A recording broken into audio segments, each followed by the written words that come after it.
saya Sofira Hirunisa dari mahasiswa Akbid Bandung Yayasan Cara Putri. Nah, di sini saya mau sharing nih ke ibu-ibu gimana sih gizi itu dapat dikatakan seimbang pada ibu masa nifas. Nah, sebelumnya pengertian dari gizi itu ibu-ibu udah tahu belum? Iya, benar. Gizi itu adalah zat yang diperlukan oleh tubuh yang gunanya untuk memenuhi kebutuhan metabolisme ibu-ibu. Nah, gizi sendiri pada ibu nifas ini akan bertambah sekitar 25% ibu dari gizi biasanya. Nah, di sini ibu-ibu pasti bertanya-tanya kan, apa sih hubungannya antara gizi dengan ibu nifas? Nah, kalau gizi kan tadi kita udah lihat ya definisinya apa. Nah, untuk masa nifas sendiri itu kan terjadinya setelah atau pasca melahirkan ya ibu-ibu ya. Itu tuh biasanya range waktunya sekitar 6 sampai 8 minggu ibu-ibu. Ya, kalau misalnya kita konversi ke dalam hari itu sekitar 42 hari. Nah, pada masa ini kalau dari hasil riset para ahli sekitar 60% ibu-ibu masa nifas mengalami kematian.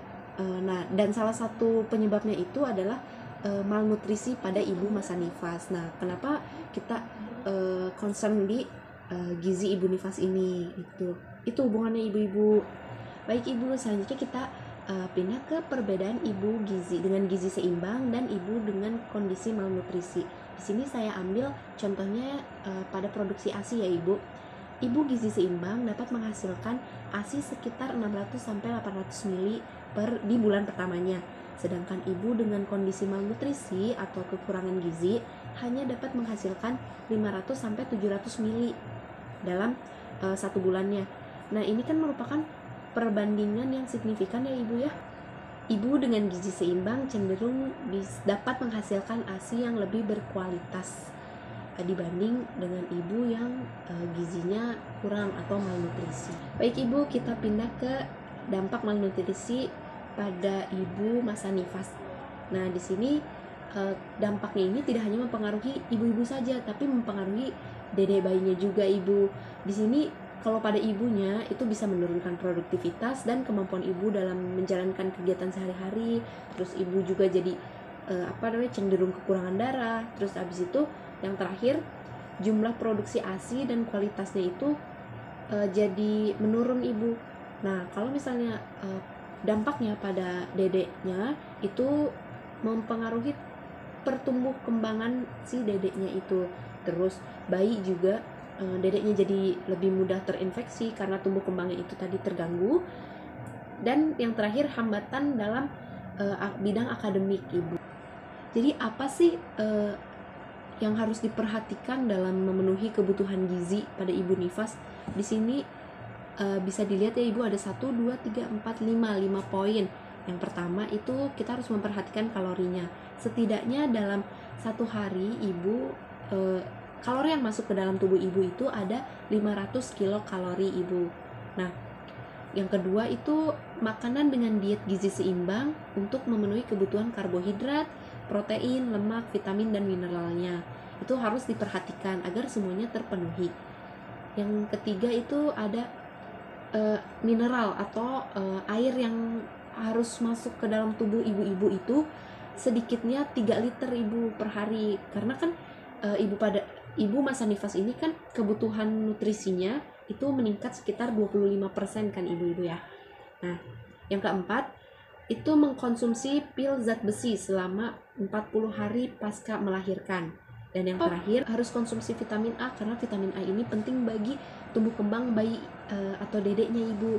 Di sini kan segala makanan yang masuk ke tubuh ibu itu akan mempengaruhi kebutuhan gizi untuk untuk dede bayinya juga kan ya ibu, karena dede bayinya masih mengkonsumsi ASI dari ibu.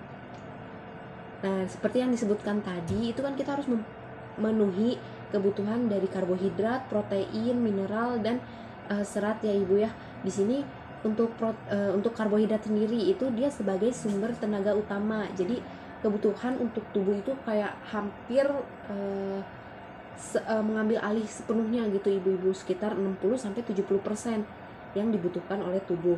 Nah, contoh dari makanan yang berkarbohidrat itu ada sagu, jagung, nasi. Itu ibu-ibu udah biasa ya, kan kita nggak bisa ya kalau orang Indonesia mah makan disebut makan kalau belum makan. Kalau tadi udah bahas masalah sumber energi, sekarang ini kita bahas masalah protein ya ibu ya. Kan tadi juga disebut ya karbohidrat, protein, lemak. Nah sekarang nih proteinnya nih. Kalau protein kan udah common ya, ibu-ibu udah tahu juga lah, kita bisa ngambil dari tahu, tempe, telur, ikan ya ibu-ibu ya. Terus abis itu fungsinya apa sih kalau dari protein ini? Ini nih untuk menguatkan sistem imun ibu. Kan abis melahirkan itu kan perlu masa recovery, perlu masa pemulihan. Nah protein ini berperan sangat penting dalam masa pemulihan itu ibu. Untuk kebutuhan selanjutnya itu ada serat. Nah serat ini untuk selain melancarkan pencernaan, serat juga berperan penting dalam pembentukan ASI yang berkualitas. Nah serat ini bisa didapat ibu-ibu dari buah-buahan, terus abis itu enggak sayur-sayuran ibu. Nah untuk pemenuhan zat besi sendiri itu selain dari pil yang diminum, yang diberikan, itu kita bisa juga memperolehnya dari kayak ati, terus abis itu sayuran yang hijau. Ini sayur-sayuran hampir sama ya ibu ya, sama serat. Terus dari sumsum tulang, kan enak banget ya ibu ya kalau misalnya sumsum tulang tuh biasanya dipakai di ini loh, sop iga. Nah tadi kan kita udah ini ya bu ya, udah bahas zat apa aja yang harus diperhatikan untuk memenuhi kebutuhan ibu pada masa nifas. Nah selain zat-zatnya yang kita perhatikan, cara pengolahan makanannya pun harus kita perhatikan. Karena kalau misalnya zatnya terpenuhi nih, nah tapi cara pengolahan makanannya kurang baik gitu, itu kan tetap aja nanti bisa jadi menimbulkan penyakit baru yang masuk ke tubuh kita gitu. Nah untuk cara pengolahan makanan, yang pertama ibu bisa lihat di sini ada memilih makanan segar ya kan, apalagi kalau ikan ya harus yang seger-seger. Kalau udah yang loyo-loyo gitu jadi mager gak sih bu, lebih bau amis pula. Nah yang kedua itu kalau ibu masak sayur, jangan merendam sayur yang telah dipotong terlalu lama, karena vitaminnya itu akan larut ibu ke airnya.